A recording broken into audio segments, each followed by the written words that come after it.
Okay, સો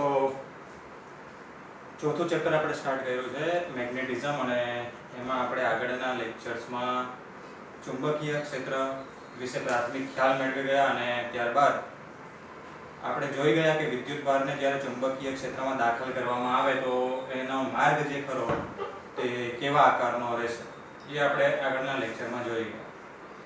તો જ્યારે વિદ્યુત ભારને ચુંબકીય ક્ષેત્રમાં દાખલ કરવામાં આવે ત્યારે તેના પર એક બળ લાગે છે, જેનું સૂત્ર આપણે લાસ્ટ ટાઈમ જોઈ ગયેલા, F = Q કૌંસમાં V × B, એટલે ક્રોસ ગુણાકારની મદદથી આપણે શોધી શકીએ છીએ. એટલે અહીંયા તમારે દિશાને ખાસ મહત્વ આપવું પડશે કારણ કે સદિશ ગુણાકાર છે.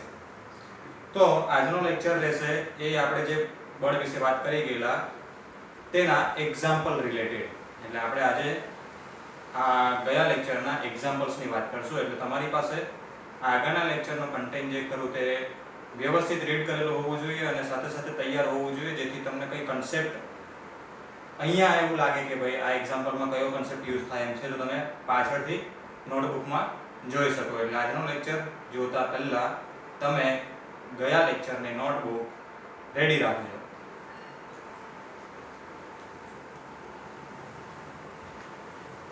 સો પહેલો એક્ઝામ્પલ ગુજરાત બોર્ડનો લીધેલો છે. અહીંયા નંબર મારતા જજો એક્ઝામ્પલનો, અને રકમ અહીંયાથી વિડીયોને પોઝ કરીને ઉતારી લેજો, અને ત્યારબાદ સોલ્યુશન પણ એકવાર સમજ પડી જાય ત્યારબાદ સોલ્યુશન પણ લખી લેજો. સો રકમમાં એવું કીધેલું છે કે 4K ટેસ્લા જેટલા સમાન ચુંબકીય ક્ષેત્ર તેમજ 100 વોલ્ટ પર મીટર જેટલા સમાન વિદ્યુત ક્ષેત્ર ધરાવતા વિસ્તારમાંથી 2 કુલમ જેટલો વિદ્યુત ભાર ધરાવતો કણ અમુક વેગથી ગતિ કરે છે. એટલે આપણને વેગ નથી આપ્યો, એવું લખેલું છે કે અમુક વેગથી ગતિ કરે છે. ત્યારે તેના પર લાગતું લોરેન્ઝ બળનું મૂલ્ય આપી દીધેલું છે 400, કઈ દિશામાં તો x દિશામાં, આ લખેલો છે અહીંયા. તો વિદ્યુત ભારનો વેગ શોધવાનો છે.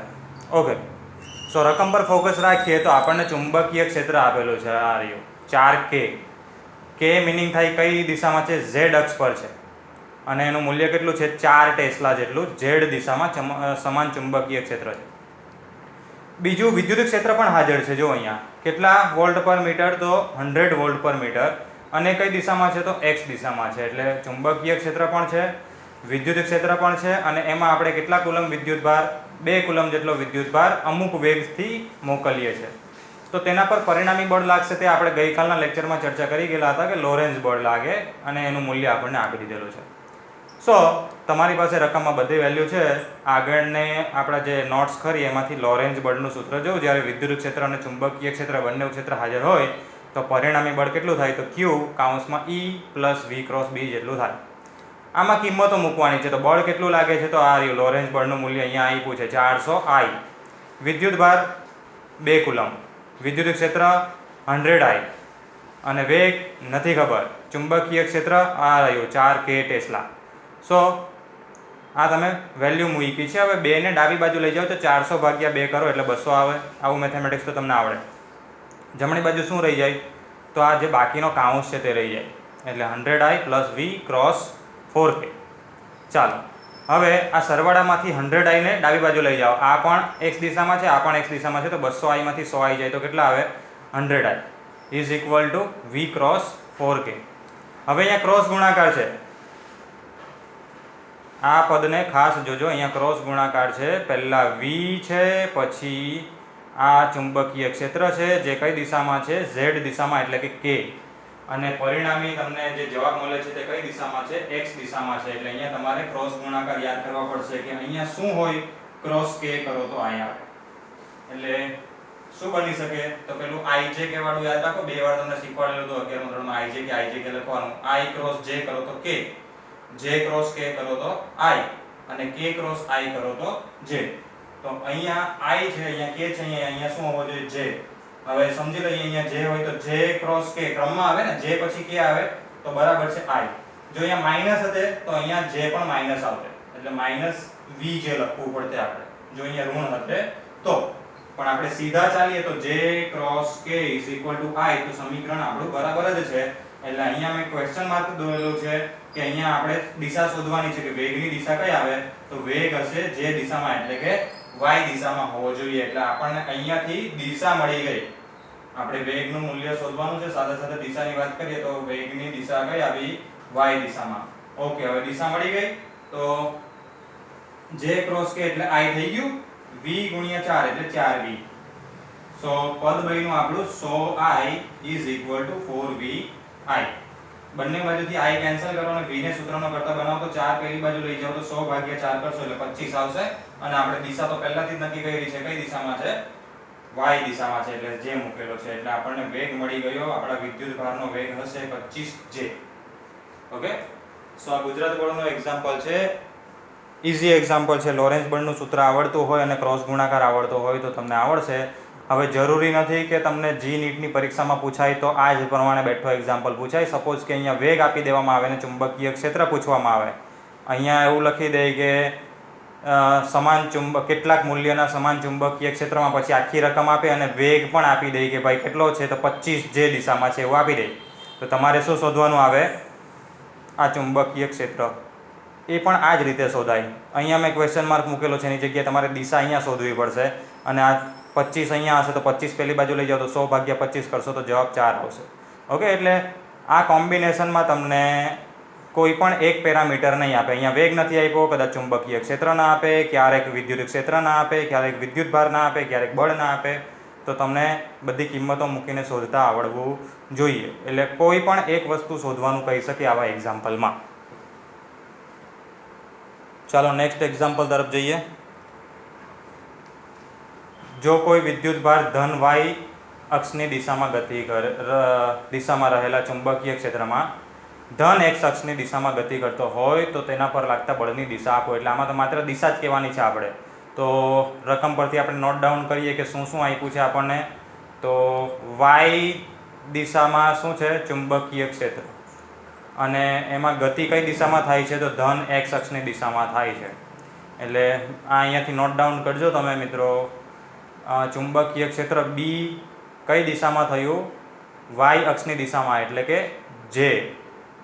અહીંયા લખ્યું છે B કઈ દિશામાં થયું? ચુંબકીય ક્ષેત્ર y અક્ષની દિશામાં, એટલે આપણે યુનિટ વેક્ટર મૂકેલો છે j.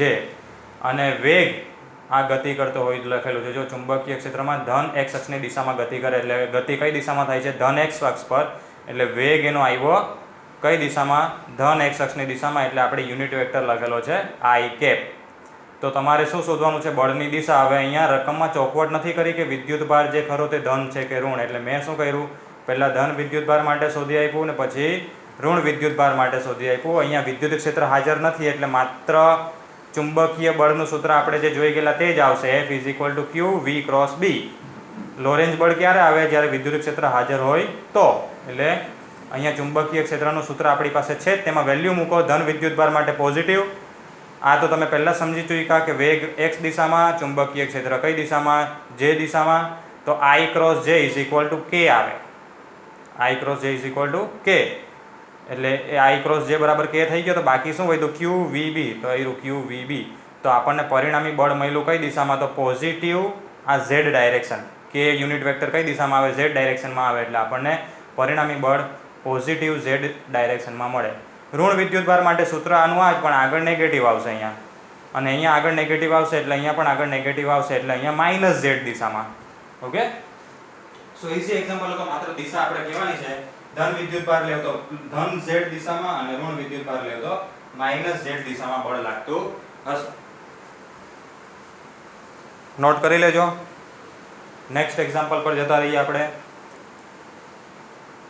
રકમ પહેલાં નોટ કરો કે લખેલું છે 6.5 ગોસ. આ એકમ છે ગોસ. એ પણ ચુંબકીય ક્ષેત્ર માટેનો જ એકમ છે, જ્યાં 1 ગોસ બરાબર થાય છે 10⁻⁴ ટેસ્લા. આ તમારે નોટબુકમાં ક્યાંક હાસ્યામાં કે ક્યાંક નોટ ડાઉન કરી રાખજો કે જેથી તમને જ્યારે રકમમાં ગોસ એકમ આપવામાં આવે તો એને એસઆઈ એકમ ટેસ્લામાં ફેરવતા આવડે. એટલે જેટલા ગોસ હોય ગુણ્યા 10⁻⁴ કરો એટલે એ તમારો પરિણામી ચુંબકીય ક્ષેત્ર કયા એકમમાં ફેરવાઈ ગયું કહેવાય? ટેસ્લા એકમમાં ફેરવાઈ ગયું કહેવાય. તો અહીંયા આપણને કેટલું આપેલું છે? 6.5 ગોસ. તો આપણું થશે ટેસ્લામાં 6.5 ગુણ્યા 10⁻⁴ ટેસ્લા. જેટલા સમાન ચુંબકીય ક્ષેત્રમાં એક ઇલેક્ટ્રોન વિદ્યુતભાર આપી દીધો. કયો લેવાનો છે? ઇલેક્ટ્રોન.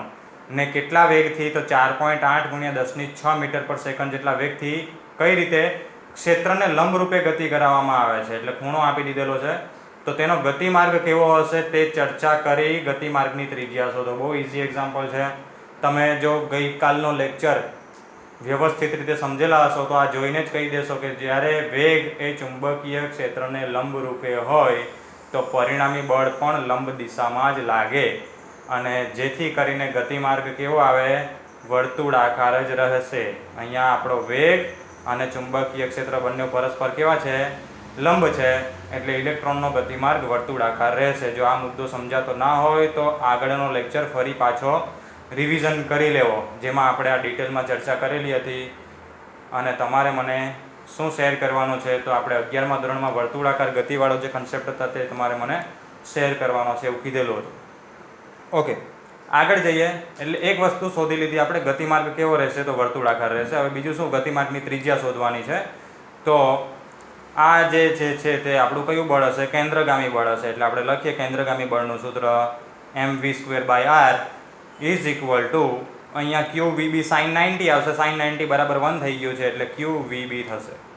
અને આમાંથી તમે VV કેન્સલ કરીને કોને સૂત્રનો કરતા બનાવશો, આરને સૂત્રનો કરતા બનાવશો તો આપણને ઇક્વેશન આવશે, જે ગઈકાલે પણ આપણે લેક્ચરમાં આ ટાઈપનું ઇક્વેશન મેળવી ગયેલા હતા, mv/QB. એટલે આપણા ઇલેક્ટ્રોનના ગતિમાર્ગની ત્રિજ્યા આ સૂત્ર મુજબ મળી શકે. હવે તમારે અહીંયા ઇલેક્ટ્રોનનું દળ મૂકવાનું, આમાં નથી આપ્યું, તમારી બુકમાં પાછળથી જોઈ લેવાનું, પરિશિષ્ટમાં આપ્યા હશે અથવા તો તમને યાદ જ હશે ઇલેક્ટ્રોનનો દળ મૂકજો. ઇલેક્ટ્રોનનો વેગ અહીંયા આપ્યો છે, ઇલેક્ટ્રોનનો વેગ મૂકજો. વિદ્યુતભારનું મૂલ્ય મૂકજો. અહીંયા દિશા નહીં લેતા, ઓલરેડી દિશાની ચર્ચા આપણે અહીંયા કરી ગયા છે એટલે એની જરૂર નથી રહેતી અહીંયા. સો ઇલેક્ટ્રોનનો વિદ્યુતભાર 1.6 × 10⁻⁹ અને ચુંબકીય ક્ષેત્ર 6.5 × 10⁻⁴. આ બધી વેલ્યુ મૂકીને ત્રિજ્યા તમારે મૂલ્ય મેળવવાનું છે. સમીકરણોના રૂપમાં જવાબ લાવવાનો નથી. રકમમાં બધી વેલ્યુ આપેલી છે એટલે તમારો જવાબ ન્યુમેરિકલ વેલ્યુ આવવો જોઈએ. સો ઇઝી એક્ઝામ્પલ હતો. પહેલાં લંબરૂપે ગતિ કરે છે એટલે આપણે ગતિમાર્ગ વર્તુળાકાર આવે, અને પછી આપણો કન્સેપ્ટ યુઝ કરીને આ કેન્દ્રગામી બળનું સૂત્ર મૂક્યું. અહીંયા sin 91 કરીને VV કેન્સલ કરીને ત્રિજ્યાના સૂત્રમાં કિંમતો મૂકીને ત્રિજ્યા મેળવી શકીએ. આ જ એક્ઝામ્પલ આગળ લઈ જઈએ, અધૂરો છે હજુ. આગળ એવું પૂછેલું છે કે વર્તુળાકાર ગતિ માટેની આવૃત્તિ પણ શોધો. રકમ બેઠી જ છે, જોઈ લેવું. આ ચુંબકીય ક્ષેત્ર તેટલું ને તેટલું જ, ઇલેક્ટ્રોનને આટલા જ વેગથી ક્ષેત્રને લંબરૂપે ગતિ કરાવતા ઇલેક્ટ્રોનના વર્તુળાકાર માર્ગ માટેની શું શોધવાની છે, આવૃત્તિ. કોણીય આવૃત્તિ અથવા કોણીય વેગ અથવા તો કોણીય ઝડપ.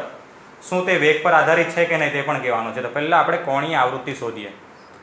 તો આપણે આગળનું જે સોલ્યુશન છે એમાંથી જ આ સૂત્ર લઈ લઈએ. આગળ જોયું ને આપણે, આ રહ્યું કેન્દ્રગામી બળનું સૂત્ર. સો એ સૂત્ર, કેન્દ્રગામી બળ એટલે કેટલું છે અહીંયા, ચુંબકીય બળ QVB જેટલું. VV કેન્સલ કરો બંને બાજુથી, અને કોણીય વેગ અથવા તો કોણીય આવૃત્તિ તમારે શોધવી હોય તો શું લાવવું પડે, તો V/R લાવવું પડે.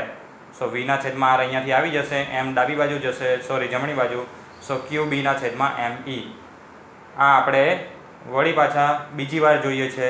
ઓલરેડી આપણે પહેલી વાર જ્યારે આ થિયરી સમજતા હતા આગળના લેક્ચરમાં, ત્યારે આ કોણીય ઝડપનું સૂત્ર મેળવી ગયા છીએ, QB/ME. અહીંયા શું પૂછેલું છે, આવૃત્તિ શોધો. તો વિદ્યુતભારનું મૂલ્ય 1.6 × 10⁻⁹ મૂકશો, ચુંબકીય ક્ષેત્રનું મૂલ્ય મૂકજો અને દળ મૂકજો, એટલે તમને ઇલેક્ટ્રોનની કોણીય આવૃત્તિ પણ મળી જશે. સૂત્રમાં નહીં રાખતા, ફરી પાછું કહું છું, અહીંયા બધી વેલ્યુ તમને આપી દીધેલી છે તો વેલ્યુ મૂકજો અને તમને આંકડામાં જવાબ આવશે.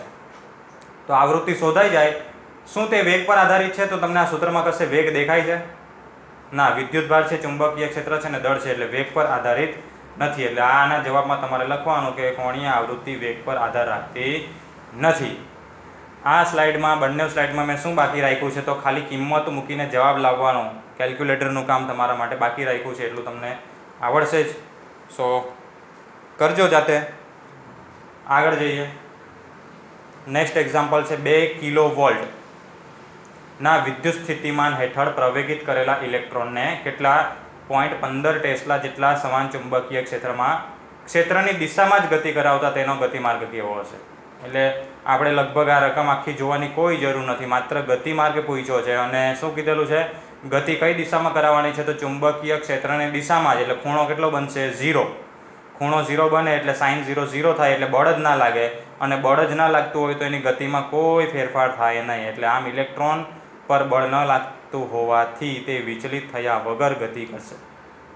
એટલે એનો માર્ગ જેવો હતો તેવો જ રહેશે. સ્ટ્રેટ લાઇનમાં ગતિ કરતો હશે તો સ્ટ્રેટ લાઇનમાં જ ગતિ કર્યા કરશે. જો બળ લાગે તો જ એની ગતિની અવસ્થા બદલાય, બાકી બદલાય નહીં. આવું આપણે 11મા ધોરણમાં ન્યૂટન ને જડત્વની વાત કરતા હતા ત્યારે ઓલરેડી ચર્ચા કરી ગયા છે કે પરિણામી બળ શૂન્ય લાગતું હોય ત્યારે ગતિની અવસ્થા બદલાતી નથી. એટલે ગતિ જે દિશામાં કરતો હતો એ દિશામાં ગતિ કન્ટિન્યુ રાખશે, કોઈ ફેરફાર થશે નહીં.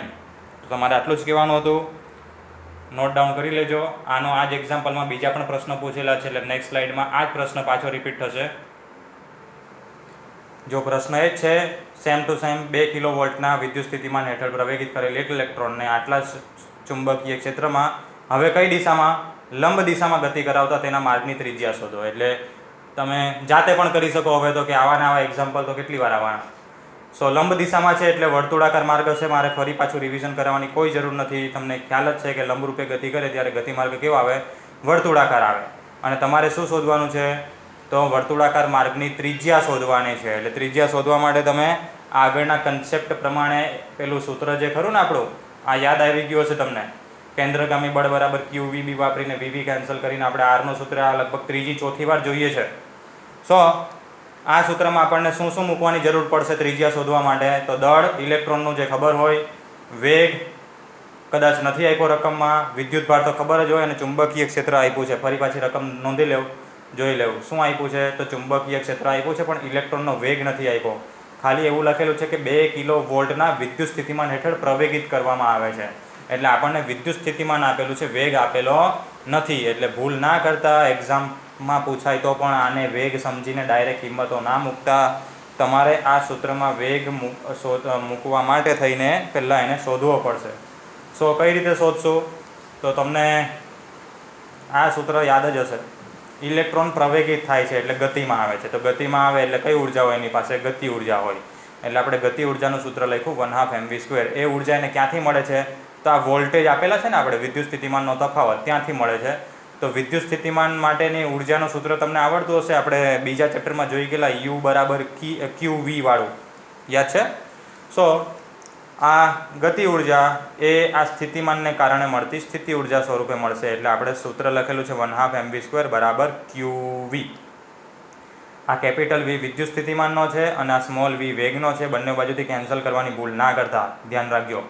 આમાંથી વેગને સૂત્રનો કરતા બનાવવાનો છે તમારે. એટલે પહેલાં m છેદમાં જશે, 2 ઉપર આવશે એટલે 2. આ વિદ્યુતભાર E લખ્યો છે, આ V એઝ ઇટ ઇઝ છે, અને m ઇલેક્ટ્રોનનું દળ અહીંયા છેદમાં આવ્યું, અને Vનો વર્ગ હોવાથી આ બાજુ શું લખેલું છે? વર્ગમૂળ લખેલું છે. આપણને વેગનું સૂત્ર મળ્યું. ઇલેક્ટ્રોનનો વેગ શોધવો હશે તો આ સૂત્રમાં કિંમત મૂકવી પડશે. 2 અચળાંક છે, E એટલે ઇલેક્ટ્રોનનો વિદ્યુતભાર 1.6 ગુણ્યા 10⁻⁹. વિદ્યુત સ્થિતિમાનનો તફાવત કેટલો લેવાનો છે? 2 કિલોવોલ્ટ છે. કિલો એટલે તમારે 1000 મૂકવા પડશે, એટલે અહીંયા 2000 વોલ્ટ થશે. અને છેદમાં ઇલેક્ટ્રોનનું દળ, અને પછી આમાં કિંમતો મૂકીને વર્ગમૂળ લેશો તો તમને શું મળશે? વેગ મળશે. અને આ વેગની કિંમતને તમે આ સૂત્રમાં મૂકશો તો તમને શું મળશે? ઇલેક્ટ્રોનની ગતિમાર્ગની ત્રિજ્યા મળશે. એટલે ત્રિજ્યા શોધવા માટે સૌપ્રથમ તમારે વેગ શોધવો પડશે અને આ કન્સેપ્ટ યુઝ કરવો પડશે, જે આપણે આગળ પણ સમજી ગયેલા હતા. એટલે ફિઝિક્સમાં કોઈ પણ વસ્તુ આગળની ભૂલી ગયા હશો તો કામ ચાલશે નહીં. અહીંયાથી રકમ નોટ ડાઉન કરો, સોલ્યુશન લખો, અને અહીંયા કિંમતો મૂકીને જવાબ લાવો. અહીંયા આંકડો મળશે તમને કોઈ પણ ત્રિજ્યાનો, એ તમારે ગ્રુપમાં મને શેર કરવાના છે. ગ્રુપમાં એટલે કે પર્સનલી મેસેજ કરજો મને બધા એક્ઝામ્પલના. નેક્સ્ટ એક્ઝામ્પલ એનો એ જ, પણ રકમ બદલી કાઢી. ફરી પાછું જોઈ લેવું. 2 કિલોવોલ્ટના વિદ્યુત સ્થિતિમાન હેઠળ આટલા જ ચુંબકીય ક્ષેત્રમાં, પણ હવે દિશા 30 ડિગ્રીના કોણે ગતિ કરાવતા ત્રિજ્યા શોધવાની છે.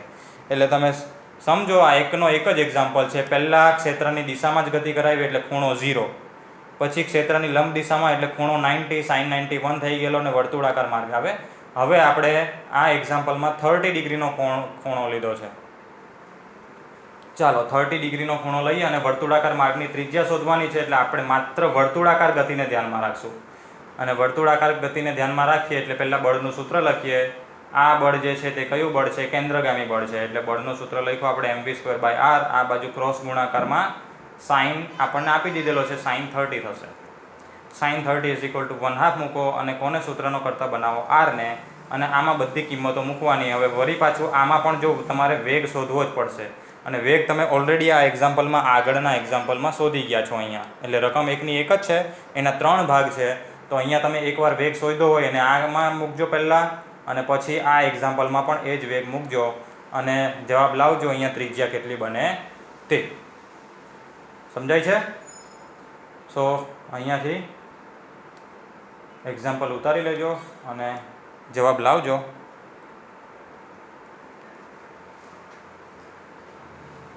સો બધા એક્ઝામ્પલ આપણે જે પણ કન્સેપ્ટ વિદ્યુત ભારને ચુંબકીય ક્ષેત્રમાં અલગ અલગ એંગલ સાથે ગતિ કરાવતા કેવા માર્ગે ગતિ કરે એના એક્ઝામ્પલ જોયા અને કઈ રીતે ગણાય તે તમે સમજ્યા. દરેકે દરેક એક્ઝામ્પલની ન્યુમેરિકલ વેલ્યુ લાવવાની બાકી છે. સૂત્રમાં કિંમત મૂકીને ન્યુમેરિકલ વેલ્યુ લાવજો. અને પીડીએફ બનાવો તો પીડીએફ અથવા તો ડાયરેક્ટ ફોટા તમારે મને પર્સનલી શેર કરવાના છે દરેકે દરેક એક્ઝામ્પલના સોલ્યુશનના. ઓકે, વિડીયો જોવો એટલે બીજા જ દિવસે તમારું સોલ્યુશન આવી જવું જોઈએ. અને વિડીયો લગભગ નેક્સ્ટ ડે અપલોડ થતો હોય તો મને એ 2 દિવસમાં સોલ્યુશન જોઈએ. Is that clear?